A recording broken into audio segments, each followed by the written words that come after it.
కొంతమంది కాంగ్రెస్ చెప్పిన అడ్డగోలు హామీలు నమ్మి మోసపోయారు. అంటే మీరు గన్పూర్లో మోసపోలేదు, కానీ గన్పూర్లకు వేరే మోసం జరిగింది. గన్పూర్లో మోసపోయారు, మేము కూడా మోసపోయాం, అది కూడా చెప్తాను ఇప్పుడు. కానీ ప్రజలు వరంగల్ జిల్లాలో జనగామ గన్పూర్ కాకుండా మిగతా నియోజకవర్గాలు ఏవైతున్నాయో అక్కడ కాంగ్రెస్ అడ్డగోలు హామీలు నమ్మిరు. ఇది ఇస్తారట, అది ఇస్తారట, అట్లనట, ఇట్లనట. రేవంత్ రెడ్డి దబుక్రమై తెచ్చుకోమంటుండు. ఏది 2 లక్షల రూపాయలు తెచ్చుకోమన్నాడు. ఏకకాలంలో మాఫీ చేస్తాడు. ఒక్కటే రోజు రాగానే సంతకం పెడతా అన్నాడు. ముసలోళ్ళకు కేసీఆర్ 2000 ఇస్తే 4000 ఇస్తా అంటుండు. ఇంట్లో ఒక్క ముసలోనికే ఇస్తుండు కేసీఆర్.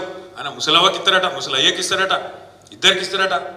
దబ్బన ప్రభుత్వ ఉద్యోగుల తల్లిదండ్రులు ఉంటే వాళ్ళకు కూడా ఇస్తారట. ఇక చెప్పుడుగా నోరుకి హద్దు లేదు, వాళ్ళ నోరుకి మొక్కాలి.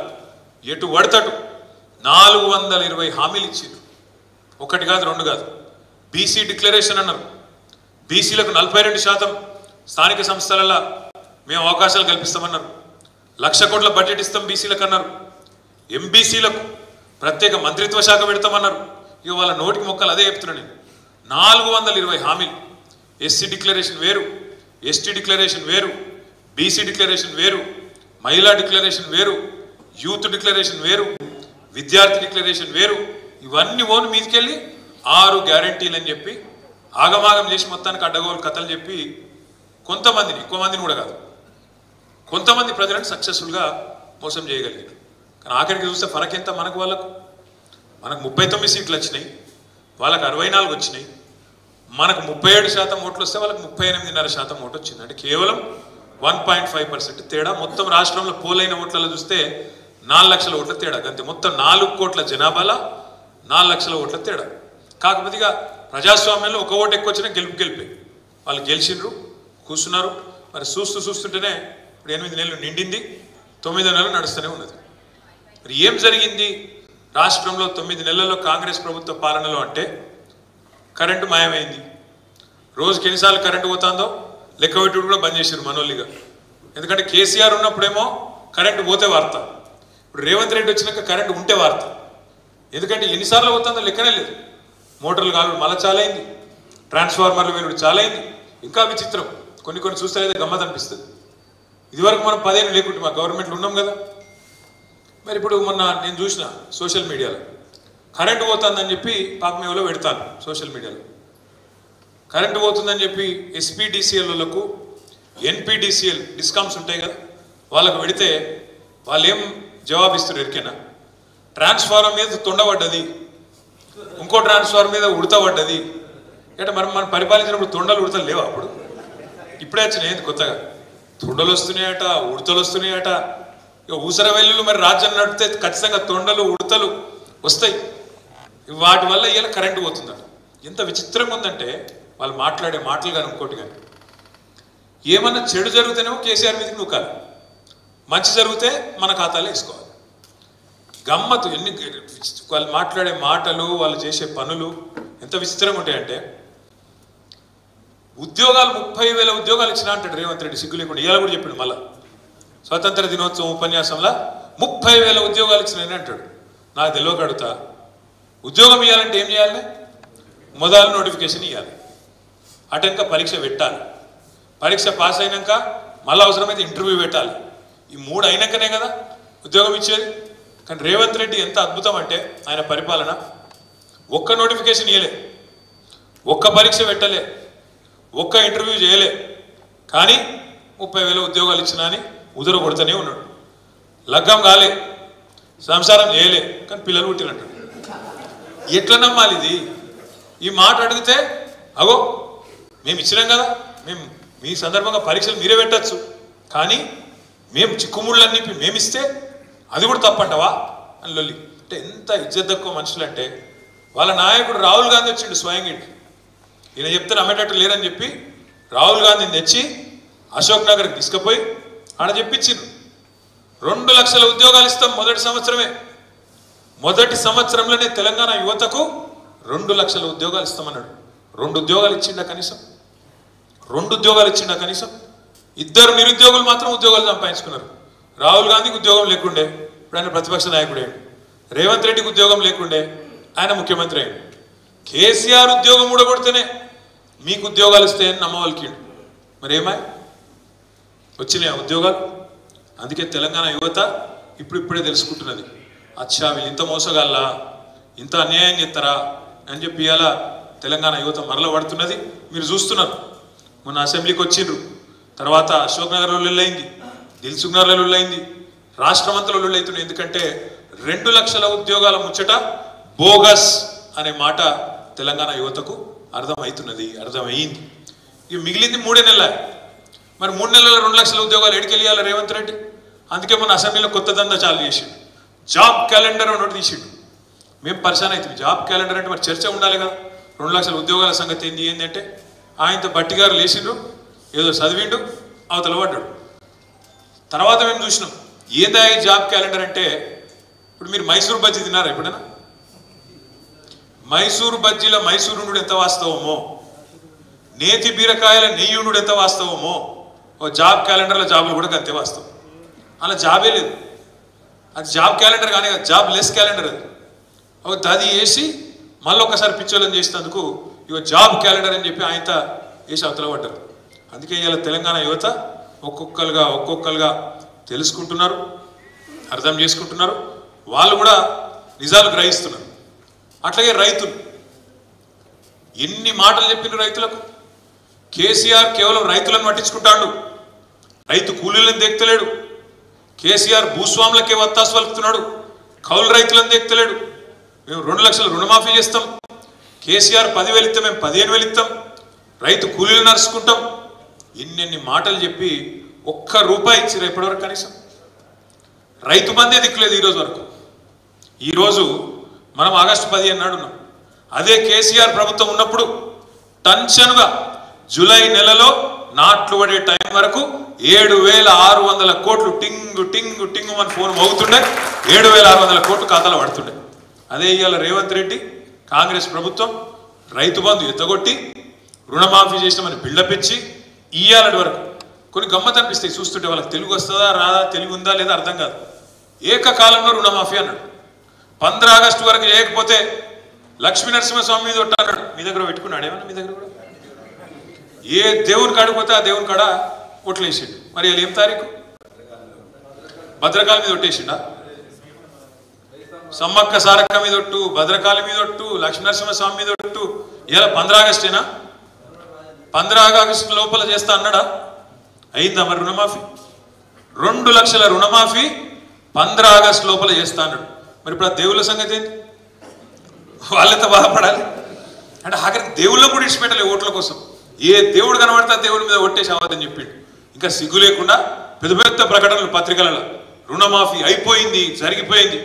కానీ ఒక రైతులకే కాదు, కేంద్రంలో ఉన్న కాంగ్రెస్ వాళ్ళకి కూడా అర్థమైంది. రాహుల్ గాంధీని పోయి అడిగిండు, సార్ మీరు రావాలి రుణమాఫీ అయిపోయిందని. కానీ రాహుల్ గాంధీ సంవత్సరం తెప్పించుకున్నాడట పాపం. అయిందా కాలేదా వీడితోనే ఆయన పొంకనాల పోతిరెడ్డి ముందే అయినా ఆయన అబద్ధాలు చెప్తున్నాడని తెలుసుకుంటే 100% బోగస్ ముచ్చట అయిందని తేలిపోయింది. అందుకే రావాల్సిన రాహుల్ గాంధీ కూడా ఎత్తగొట్టిండు.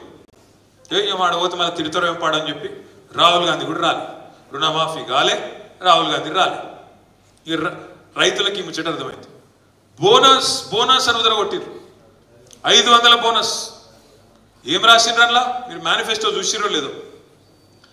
2183 ఎంఎస్పి ఉన్నది, దాని మీదికెళ్ళి 500 కలుపుతాం, 2,683 రూపాయలు ఇస్తామని చెప్పిండు బోనస్. 2,183 ఏ వడ్లది? 2,183 ఏ వడ్లది ఎంఎస్పి? దొడ్డుదేనా?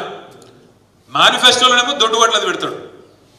మేనిఫెస్టోలో పెట్టినప్పుడేమో ఎంఎస్పి 2,183, బోనస్ 500 కలిపితే 2,683 రూపాయలు ఇస్తా అని చెప్పిండు.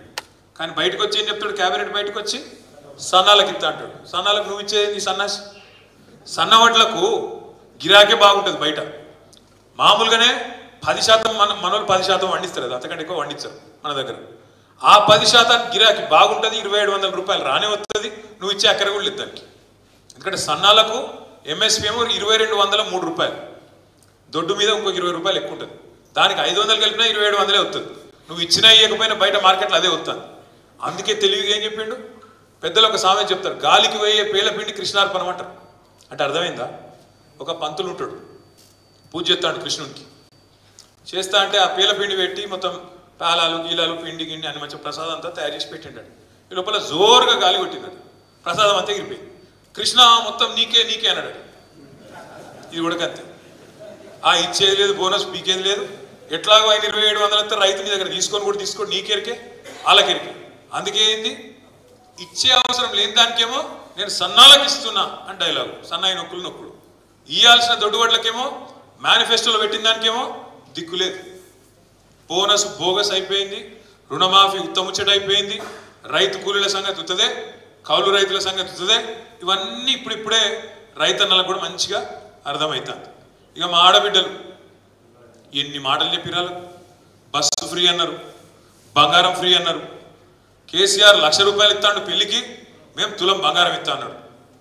మరి ఇప్పటికి 2.5-3 లక్షల పెళ్లిలేని, రేపు 18వ తారీఖు కూడా పిచ్చి పిచ్చుకున్నాయి పెళ్లిళ్ళు, లెక్కలేనండి పెళ్లిళ్ళు ఉన్నాయి. 18వ తారీఖు మళ్ళా శ్రావణ మాసం మొదలైంది, పెళ్లిళ్ళు ఇక లెక్క దివానం లేనండి ఉన్నాయి.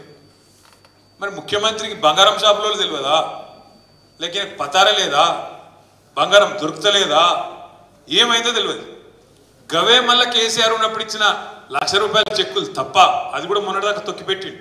మళ్ళీ మనోళ్ళు కొట్లాడితే, మన పల్లరాజేశ్వర రెడ్డి, మన కౌశిక్ రెడ్డి అందరు కొట్లాడితే ఆఖరికి మొన్న ఎమ్మెల్యేలతో మళ్ళీ ఇప్పించే కథ, లేకపోతే అది కూడా ఎత్తగొట్టే ఆలోచన ఉండే. మళ్ళీ అదే ₹1,00,000 చెక్కు కేసీఆర్ ఇచ్చిపోయిందే తప్ప తులం బంగారం లేదు, మన్ను లేదు. అందుకే మేము చెప్పినాం పార్లమెంట్ ఎన్నికల్లో కూడా, తులం బంగారం కాదు, తులం ఇనుము కూడా ఇయ్యడని చెప్పిన నేనైతే. మీరు రాసి పెట్టుకొని ఈయనే ఇయ్యాడు. ఇప్పటికే రేవంత్ రెడ్డి 2.5 లక్షల తులాల బంగారం బాకీ ఉన్నాడు ఆడపిల్లలు. 2.5 లక్షల పెళ్లిళ్ళు అయినాయి. కాబట్టి ఆడపిల్లలకు కూడా అర్థమైంది, బంగారం రాదు, ఇక బస్సు, ఇక ఆ బస్సు అందం చెప్పరాదు. నేను మా సీతక్క చెప్తాను, బస్సులో అల్లవెల్లిపోయారు తప్పని మేము ఎక్కడన్నాం అక్క, మేము అనలే. కాబట్టి దానికోసమే బస్సు పెట్టిరండి, మాకు తెలియక మేము మామూలుగా నడుపుకున్నాం ఇన్ని రోజులు, మాకేదో తెలియకపాయ పాపం. మీరు అప్పుడే చెప్తే బాగుండు. బస్సుల కుట్లు అల్లికెళ్ళితే తప్పని మేమెందుకంటాం అక్క, ఎక్కువ పెట్టు బస్సులు తన్నుకుంటాను, మంచిగా లేదు పెట్టు, మనిషికో బస్సు పెట్టు, మేమెందుకు అంటాం, మనిషికో బస్సు పెట్టు, మంచిగా అంత కుటుంబం పోయి మంచిగా కుట్లు అల్లికలు, అవసరమైతే బ్రేక్ డ్యాన్సులు, రికార్డింగ్ ఏం చెప్తారో చేయరు, మేమెందుకు అంటాం, ఏమంటారు చేయండి. కానీ ఇట్లా ఈ రకంగా బస్సులలో కొట్టుకునే పరిస్థితి ఎప్పుడైనా ఉన్నారా కేసీఆర్ ఉన్నప్పుడు? సీట్ల కోసం కొట్టుకున్నాడు, సిగలు పట్టుకున్నాడు, గుద్దుకున్నాడు, ఎన్నెన్ని చూస్తున్నాం కొత్త బస్సు అన్నారు. ఇవాళ బస్సు పరిస్థితి ఎట్లుందో మీరే చూస్తున్నారు. ఆఖరికి ఆర్టీసీ కార్మికులు, డ్రైవర్లు, కండక్టర్లు వాళ్ళని ఎత్తిపట్టుకునే పరిస్థితి వచ్చింది. ఇక్కడ వాళ్ళ సీట్లకి వెళ్ళి నువ్వు కూడా కూర్చుంటారు ఇవాళ. ఈ పరిస్థితి బస్సు. అట్లా మహిళలకు కూడా ఇలా వ్యవహారం అర్థమైంది. ఇక ముసలోళ్ళని మోసం చేసారు. కేసీఆర్ 2,000 ఇస్తాడు, మేము 4,000 ఇస్తున్నామని. మరి ఇవాళ 2,000 4,000 కాదు, ఆ ఉన్న 2,000 2 నెలలకు కొట్టిరు, జనవరి నెలకు కొట్టిరు. ఇప్పుడు ఇక మనం ఆగస్టులో ఉన్నాం, ఇంకా జూలై జూన్ పింఛన్లు కూడా పడలేదు. కాబట్టి సమాజం మొత్తానికి అర్థమవుతుంది. ఈ అన్నిటికీ మించి మన మీద అప్పుడు మాటల దాడి ఏం చేసిరండి, కుటుంబ పాలన అన్నారు. కుటుంబ పాలన ఎక్కడ చూసినా కేసీఆర్ కుటుంబమేనా? మళ్ళీ ఇలా రాష్ట్రంలో ఎవరి కుటుంబం కనబడుతుంది? మరి ఎటు చూస్తాడు రేవంత్ రెడ్డి అన్నదమ్ములుగా కనబడతాను. సరే, కేసీఆర్ కుటుంబంలో అంటే మేము గెలిచి వచ్చినాం. నేను 5 సార్లు ఎమ్మెల్యే అయినా, హరీష్ రావు గారు ఆయన 6 సార్లు ఎమ్మెల్యే అయ్యాడు, కవితమ్మ గెలిచింది. ఇట్లా మేము ప్రజల చేత ఎన్నుకోబడి వచ్చినాం. మరి రేవంత్ రెడ్డి గారి సోదరులు ఏ ప్రజలు గెలిపించారు? మేములా తిరుపతి రెడ్డి గారి ఫ్లెక్సీలు ఊరత్తున్నాయి. ఫస్ట్ ఇంకా తిరుపతి రెడ్డి గారు ఫ్లెక్సీ పెడితే పాప రేవంత్ రెడ్డి ఫోటో పెట్టాలి, అదో కథను మళ్ళా అటెన్కి అతికిచ్చారు. కొండల రెడ్డి గారు మరి ఏ అధికారంతో ఆస్ట్రేలియాకు పెద్ద బృందం తీసుకొని పోయిండు కొండల రెడ్డి. ఇంకో తమ్ముడు అమెరికాలో వాళ్ళ తమ్ముడితోని 1000 కోట్ల ఒప్పందం కుదుర్చుకున్నాడు. ఇది కుటుంబ పాలన కాదా? చూస్తలేరా ప్రజలు? అందుకే నేను అనేది అన్ని ఒక్కొక్కటి అర్థమవుతాను. మెల్లమెల్లగా వీళ్ళ వ్యవహారము, వీళ్ళ వైఖరి, వీళ్ళ యొక్క అడ్డగోలు హామీలు ఇవన్నీ కూడా ప్రజలకు ఇప్పుడిప్పుడే అర్థమవుతాయి. మనం కూడా ఎగిరితపడద్దు, తొందరపడద్దు. ప్రజలు వాళ్ళకి 5 ఏళ్ళ అవకాశం ఇచ్చారు, చేయని మంచిగా నడపాలని కోరుకుందాం. వాళ్ళు ఇచ్చిన 420 హామీలు ఖచ్చితంగా నెరవేర్చాలి. నెరవేర్చకపోతే వాళ్ళందరినీ ప్రజాక్షేత్రంలో ఎండగట్టడమే బాధ్యతగా పెట్టుకుందాం. తప్పకుండా ఉప ఎన్నికలు వస్తాయి రాష్ట్రంలో, రాకుండా ఉండే ముచ్చటనే లేదు, బరాబర్ వస్తాయి. వీళ్ళ దొంగతనాలు కూడా ఒక్కొక్కటి దొరుకుతాయి. ఇక చాలా ఉన్నాయి చెప్పాలంటే వీళ్ళ కుటుంబ పాలన వ్యవహారాలు. రేవంత్ రెడ్డి గారు బామ్మర్ది ఉంటాడు, సృజన్ రెడ్డి అని. ఆయన కంపెనీకి మొన్ననే దాదాపు 1000 కోట్ల రూపాయల టెండర్ ఇచ్చింది అమృత్ అని. అమృత్ టెండర్లలో రేవంత్ రెడ్డి గారి బామ్మర్ది కంపెనీకే 1000 కోట్ల రూపాయల వరకు ఇచ్చారు. ఇక మరి ఇవన్నీ ఒక్కొక్కటి బయటకు వస్తాయి. ఒక్కొక్క మంత్రి, ముఖ్యమంత్రి వాళ్ళు చేస్తున్న పనులు ఇంకా మేము ఇంకేం మొదలు పెట్టలే. మేము కూడా ఒక 6 నెలలు తొందరపడద్దు సార్ చెప్పిండు మాకు, తొందరపడద్దు, మనం కూడా వెళ్తిపడ్డట్టు ఉంటుంది, సిద్ధాంతపరమైన విమర్శలు చేయండి, ఆలోచనలు చెప్పండి వాళ్ళకు. ఇప్పుడు మన ధరణి మీద పల్లరాజేశ్వరరెడ్డి మాట్లాడండి, డీటెయిల్గా చెప్పిండు ఎందుకు తెచ్చినాం ధరణి, అందులో ఏమైనా చిన్న చిన్న తప్పులు ఉంటే సవరించండి, మాకు అభ్యంతరం లేదు, రైతులు రాజు చేసేందుకు తెచ్చినాం అని చెప్పి వివరంగా చెప్పిండు. అట్లే అసెంబ్లీలో మనం మీరు చూసిండ్రు, వాళ్ళు మనం తట్టుకునే పరిస్థితి లేదు అసెంబ్లీలో, ఎందుకంటే వాళ్ళకి సబ్జెక్టు లేదు. కేసీఆర్ గారు చెప్తారు చూడు, సరుకు లేదు, సబ్జెక్టు లేదు, బబ్రాజమానం భజ గోవిందం, లొల్లి లొడలొడ ఉర్రుడు, ఇష్టం వచ్చినట్టు బూతులు మాట్లాడాడు తప్ప గా అక్కలను ఎందుకు తిట్టాలని నాకు అర్థం కాదు. సవితక్క సునీతక్క తిట్టుడు ఎందుకు, వాళ్ళని తిడతాడు. ఎందుకంటే సబ్జెక్ట్ చెప్తే సబ్జెక్టుగా ఆన్సర్ చెప్పే సత్తలేదు సన్నాసికి. ఏం మొన్నటిదాకా ఏం ప్రచారం చేసాడు, చిల్లర ప్రచారం రేవంత్ రెడ్డి. రాష్ట్రం అప్పుల పాలైపోయింది, దివాలా తీసింది, ఇవాళ కూడా మాట్లాడాడు అదే చిల్లర మాటలు. మళ్ళా ఇవాళ స్వాతంత్ర దినోత్సవం నాడు ముఖ్యమంత్రి రేవంత్ రెడ్డి అంటే ఆయన ఏం చెప్తాడు, నేను ప్రపంచ బ్యాంకు దగ్గరకు పోయి ప్రపంచ బ్యాంకుకు మనం తాకట్టు పెట్టినా అని చెప్పాడు. చెప్పడంతో పాటు ఏం చెప్తాడు, పోయిన గవర్నమెంట్ మొత్తం దివాలా తీయించింది రాష్ట్రాన్ని, రాష్ట్రం ఎయిడ్స్ పేషెంట్ లెక్క అయిపోయింది, క్యాన్సర్ పేషెంట్ లెక్క అయిపోయింది. ఎవడన్నా ముఖ్యమంత్రి అంటాడు రాష్ట్రానికి ఇంత లేఖిగా మాట్లాడచ్చా, ఇంత చిల్లర మాటలు మాట్లాడచ్చా? నువ్వు ముఖ్యమంత్రివి, నువ్వు రాష్ట్రాన్ని తిడితే నీకు ఎట్లా వస్తాయి మరి పెట్టుబడులు? అందుకే వత్తలేవు కాబట్టి ఏం చేయాలి, వాళ్ళ తమ్ముతో సంతకం పెట్టుకొని బామ్మకి కాంట్రాక్ట్లు ఇచ్చి ఏందో తెచ్చినట్టు మళ్ళీ ఇక్కడికి వచ్చి పోజులు కొట్టాలి, పాత గోడకు కొత్త సున్నం వేసి నేను చేసినా అని చెప్పుకోవాలి. కాగ్నిజెంట్ అనే కంపెనీ, మీకు ఒక చిన్న ఉదాహరణ చెప్తా. 2022లోనే ఒప్పందం చేసుకుంది మనతో, 2022లోనే కాగ్నిజెంట్ అనే కంపెనీ ఒప్పందం చేసుకున్నది. 15-16 వేల ఉద్యోగాలు మీ దగ్గర పెడతామని ఒప్పందం కూడా అయిపోయింది. మొత్తం కోకాపేటలో బిల్డింగ్ తీసుకున్నారు, మొత్తం సదావి తీసుకున్నారు.